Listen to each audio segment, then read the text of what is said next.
Then the Lord said to Noah, "Come into the ark, you and all your household, because I have seen that you are righteous before me in this generation.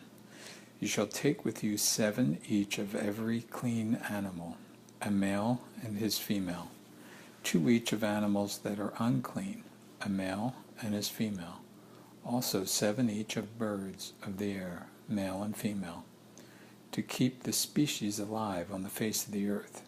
For after 7 more days I will cause it to rain on the earth, 40 days and 40 nights, and I will destroy from the face of the earth all living things that I have made."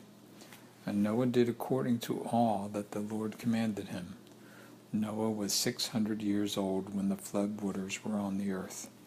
So Noah, with his sons, his wife, and his sons' wives, went into the ark because of the waters of the flood.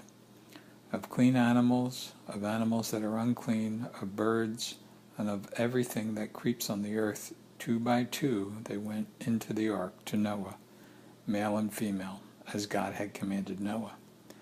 And it came to pass after 7 days that the waters of the flood were on the earth. In the 600th year of Noah's life, on the 2nd month, the 17th day of the month, on that day all the fountains of the great deep were broken up, and the windows of heaven were opened, and the rain was on the earth 40 days and 40 nights. On that very same day Noah and Noah's sons, Shem, Ham, and Japheth, and Noah's wife and the 3 wives of his sons with them, entered the ark. They and every beast after its kind, all cattle after their kind, every creeping thing that creeps on the earth after its kind, and every bird after its kind, every bird of every sort. And they went into the ark to Noah, 2 by 2, of all flesh, in which is the breath of life. So those that entered, male and female, of all flesh, went in as God had commanded him, and the Lord shut him in. Now the flood was on the earth 40 days, and waters increased and lifted up the ark, and it rose high above the earth. The waters prevailed and greatly increased on the earth, and the ark moved about on the surface of the waters. And the waters prevailed exceedingly on the earth, and all the high hills under the whole heaven were covered.